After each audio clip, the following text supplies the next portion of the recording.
ನಮಸ್ಕಾರ. ಇವತ್ತು ನಾವು ನಿಸ್ಸಿಮ್ ಎಝೆಕೆಲ್ ಅವರ ಒಂದು ಬಹಳ ಆಸಕ್ತಿಕರವಾದ ಕವಿತೆ ಕವಿ ಪ್ರೇಮಿ ಪಕ್ಷಿ ವೀಕ್ಷಕ ಇದರ ಬಗ್ಗೆ ಸ್ವಲ್ಪ ಆಳವಾಗಿ ಮಾತಾಡೋಣ ಅಂತಿದ್ದೇವೆ. ಹೌದು, ನಮಸ್ಕಾರ. ಇದು ನಿಜಕ್ಕೂ ಅವರ ಪ್ರಸಿದ್ಧ ಕವಿತೆಗಳಲ್ಲಿ ಒಂದು. ನಾವು ಕವಿ ಪ್ರೇಮಿ ಪಕ್ಷಿ ವೀಕ್ಷಕ ಕಾಯುವಿಕೆಯ ಕಲೆ ಅಂತ ಒಂದು ಲೇಖನ ಸಿಕ್ತು, ಅದನ್ನೇ ಆಧಾರವಾಗಿಟ್ಕೊಂಡು ಈ ಚರ್ಚೆ ಮಾಡ್ತಾ ಇದ್ದೀವಿ. ಸರಿ, ಒಳ್ಳೆಯದು. ಆ ಲೇಖನ ಹೇಳೋ ಹಾಗೆ ಈ ಕವಿತೆ ಇದೆಯಲ್ಲ, ಇದು ಸೃಜನಶೀಲತೆ, ಆಮೇಲೆ ಪ್ರೀತಿ ಮತ್ತೆ ಪ್ರಕೃತಿ ವೀಕ್ಷಣೆ ಇವೆಲ್ಲಕ್ಕೂ ತಾಳ್ಮೆ, ಮೌನ ಎಷ್ಟು ಮುಖ್ಯ ಅಂತ ಹೇಳುತ್ತೆ ಅಲ್ವಾ? ಖಂಡಿತ. ಎಝೆಕೆಲ್ ಅವರು ಈ ಮೂರು ಪಾತ್ರಗಳನ್ನ ಅಂದ್ರೆ ಕವಿ, ಪ್ರೇಮಿ ಮತ್ತೆ ಪಕ್ಷಿ ವೀಕ್ಷಕ ಇವರ ಮಧ್ಯೆ ಒಂದು ಅದ್ಭುತವಾದ ಹೋಲಿಕೆ ಮಾಡ್ತಾರೆ. ಹೋಲಿಕೆನಾ? ಹೇಗೆ?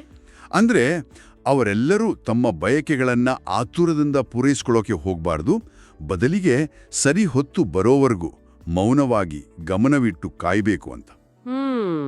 ಕಾಯುವಿಕೆ. ಕವಿತೆಯ ರಚನೆ ಕೂಡ ವಿಶೇಷವಾಗಿದೆ. 2 ಸ್ತಬಕಗಳು ಸಾನೆಟ್ ರೂಪದಲ್ಲಿ. ಹೌದು, ತಲಾ 14 ಸಾಲುಗಳು. ಮೊದಲನೇ ಸ್ತಬಕದ ಮೊದಲ ಸಾಲೆ ವೇಗವನ್ನು ಬಲವಂತಪಡಿಸುವುದು ಮತ್ತು ಎಂದಿಗೂ ಸ್ಥಿರವಾಗಿರದಿರುವುದು. ಇದು ಒಂಥರ ಅವಸರ ಮಾಡಬೇಡಿ ಅನ್ನೋ ಹಾಗೆ ಕೇಳಿಸುತ್ತೆ, ಹೌದಲ್ಲ? ಖಂಡಿತವಾಗಿಯೂ. ಲೇಖನದಲ್ಲೂ ಇದನ್ನೇ ಒತ್ತಿ ಹೇಳಿದ್ದಾರೆ. ಇದು ಕೇವಲ ಸಲಹೆ ಅಲ್ಲ, ಇದು ಕವಿತೆಯ ಮುಖ್ಯ ತತ್ವವೇ ಇರಬಹುದು. ಓ, ಅಂದ್ರೆ ನೋಡಿ, ಪಕ್ಷಿ ನೋಡೋನು ಪಕ್ಷಿಗಾಗಿ ಹೇಗೆ ಕಾಯ್ತಾನೋ, ಪ್ರೇಮಿ ತನ್ನ ಪ್ರಿಯತಮೆಯ ಒಲವಿಗಾಗಿ ಹೇಗೆ ಕಾಯ್ತಾನೋ, ಹಾಗೇನೆ ಕವಿ ಕೂಡ ಸರಿಯಾದ ಪದಗಳಿಗಾಗಿ ಕಾಯಬೇಕು. ಅದೇ, ಆ ಪದಗಳು ತಾವಾಗಿಯೇ ಹೊಳೆಯಬೇಕು. ಆತುರಪಟ್ರೆ ಸೃಜನಾಶೀಲತೆನೇ ಹಾಳಾಗುತ್ತೆ ಅನ್ನೋದು ಇದರ ಒಳ ಅರ್ಥ ಅನ್ಸುತ್ತೆ. ನಿಜ. ಮುಂದಿನ ಸಾಲುಗಳು ಇನ್ನೂ ಸ್ಪಷ್ಟಪಡಿಸ್ತವೆ ಇದನ್ನ. ಬೇಟೆ ಎಂಬುದು ಇಚ್ಛಾಶಕ್ತಿಯ ವ್ಯಾಯಾಮವಲ್ಲ, ಆದರೆ ತಾಳ್ಮೆಯ ಪ್ರೀತಿ, ಬೆಟ್ಟದ ಮೇಲೆ ವಿಶ್ರಾಂತಿ ಪಡೆಯುವುದು. ಹೌದು, the Hunt is not an exercise of will but patient love relaxing on a hill.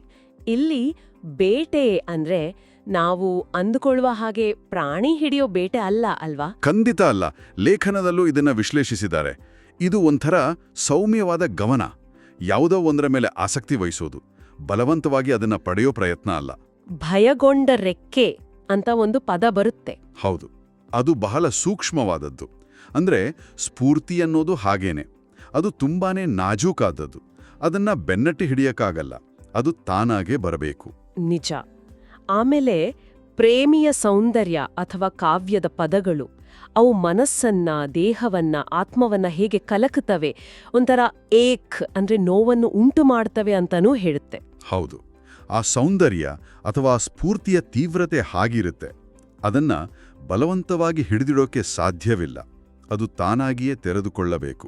2ನೇ ಸ್ತಬಕದಲ್ಲಿ ಆತ್ಮಾವಲೋಕನದ ಬಗ್ಗೆ ಮಾತು ಬರುತ್ತೆ ಅಲ್ವಾ? ಹೌದು, ನಿಜವಾದ ಕಲಾವಿದ ಅಥವಾ ಪ್ರೇಮಿ ಕೇವಲ ಹೊರಗಡೆ ನೋಡೋದಲ್ಲ, ತಮ್ಮೊಳಗೆ ನೋಡ್ಕೋಬೇಕು, ಸಮಯ ಪಕ್ವವಾಗುವವರೆಗೆ ಕಾಯಬೇಕು ಅಂತ. The self observer, lover or bird watches his own heart and what he owes to others till the time is ripe to close. ಆ ಸಾಲುಗಳು ಅದೇ, ಅಂದ್ರೆ ಬಾಹ್ಯ ವೀಕ್ಷಣೆ ಜೊತೆಗೆ ಆಂತರಿಕ ಸಿದ್ಧತೆ, ಆತ್ಮವಿಮರ್ಶೆ ಇದೆಲ್ಲ ಬೇಕು. ಕಾಯೋದು ಅಂದ್ರೆ ಸುಮ್ಮನೆ ಕೂರೋದಲ್ಲ, ಈ ಆಂತರಿಕ ಸಿದ್ಧತೆನೂ ಅದರಲ್ಲಿ ಸೇರಿದೆ. ಇಲ್ಲಿ ಗ್ರೇಸ್ ಅನ್ನೋ ಪದವನ್ನ ಬಳಸಿದ್ದಾರೆ. ಅದ್ರ ಬಗ್ಗೆ ಲೇಖನ ಏನ್ ಹೇಳುತ್ತೆ? ಅದು ಬಹಳ ಮುಖ್ಯವಾದ ಪದ. ಹಕ್ಕಿ ಹಾರೋದ್ರಲ್ಲಿ, ಪ್ರೇಮಿ ಕಾಯೋದ್ರಲ್ಲಿ, ಕವಿ ಬರೆಯೋ ಪದಗಳಲ್ಲಿ ಎಲ್ಲದರಲ್ಲೂ ಒಂದು ಸಹಜವಾದ ಸೌಂದರ್ಯ, ಒಂದು ಹೇಗೆ ಹೇಳೋದು, ಒಂದು ಲಯ, ಅದನ್ನೇ ಗ್ರೇಸ್ ಅಂತ ಕವಿ ಹೇಳ್ತಾರೆ. ಅದನ್ನ ಪಡೆಯೋಕಾಗಲ್ವಾ? ಇಲ್ಲ, ಅದನ್ನ ಬಲವಂತವಾಗಿ ಪಡೆಯೋಕ್ಕಾಗಲ್ಲ. ಅದು ಶ್ರದ್ಧೆಯಿಂದ, ತಾಳ್ಮೆಯಿಂದ ಕಾಯೋರಿಗೆ ಒಂಥರ ಉಡುಗೊರೆಯ ಹಾಗೆ ಸಿಗುತ್ತೆ ಅಂತ ಲೇಖನ ವಿಶ್ಲೇಷಿಸುತ್ತೆ. ಬಹುಶಃ ದೈವಿಕ ಅನುಗ್ರಹದ ತರ. ಓ, ಇದು ಸ್ವಾರಸ್ಯಕರವಾಗಿದೆ. ನಿಧಾನ ಚಲನೆಯು ಹೇಗೋ ಹೆಚ್ಚು ಹೇಳುವಂತೆ ತೋರುತ್ತದೆ. The slow movement seems somehow to say more. ಈ ಸಾಲು ಹೌದು, ಇದು ಕಾಯುವಿಕೆಯ ಮೌಲ್ಯವನ್ನ ಚೆನ್ನಾಗಿ ಹಿಡಿದಿಡುತ್ತೆ. ಸುಮ್ಮನೆ ಕಾಯೋದಲ್ಲ, ಆ ನಿಧಾನ ಗತಿಯಲ್ಲೇ ಒಂದು ಆಳವಾದ ಅರ್ಥ ಇರುತ್ತೆ, ಒಂದು ಸಂವಹನ ಇರುತ್ತೆ. ಕವಿತೆಯ ಕೊನೆಯಲ್ಲಿ ಮತ್ತೆ ಅದೇ ವಿಚಾರಕ್ಕೆ ಬರ್ತಾರೆ ಅಲ್ವಾ? ಖಂಡಿತ. ಅತ್ಯುತ್ತಮ ಕವಿಗಳು ಪದಗಳಾಗಿ ಕಾಯ್ತಾರೆ. ಆ ಬೇಟೆ ಇಚ್ಛಾಶಕ್ತಿಯ ವ್ಯಾಯಾಮ ಅಲ್ಲ, ಅದು ತಾಳ್ಮೆಯ ಪ್ರೀತಿ ಅಂತ ಪುನರುಚ್ಚರಿಸ್ತಾರೆ. ಲೇಖನ ಇದನ್ನ ನಮ್ಮ ಜೀವನಕ್ಕೆ ಹೇಗೆ ಸಂಬಂಧಿಸುತ್ತೆ ಅಂತ ಹೇಳಿದ್ಯಾ? ಹೌದು, ಹೇಳುತ್ತೆ. ಇದು ಕೇವಲ ಕಲೆ, ಪ್ರೀತಿಗೆ ಮಾತ್ರ ಸೀಮಿತ ಅಲ್ಲ. ಜೀವನದಲ್ಲಿ ಯಾವುದೇ ಒಂದು ಅರ್ಥಪೂರ್ಣವಾದದ್ದನ್ನ ಸಾಧಿಸಬೇಕಾದರೆ ಈ ಶಾಂತವಾದ ಗಮನ, ಈ ತಾಳ್ಮೆ ಮತ್ತು ಭಾವನಾತ್ಮಕ ಪ್ರಾಮಾಣಿಕತೆ ಬೇಕೇ ಬೇಕು ಅಂತ ಹೇಳುತ್ತೆ. ಹಾಗಾದ್ರೆ ಒಟ್ಟಾರೆಯಾಗಿ ನಾವು ಈ ಕವಿತೆಯಿಂದ ಕಲಿಯೋ ಪಾಠ ಏನು?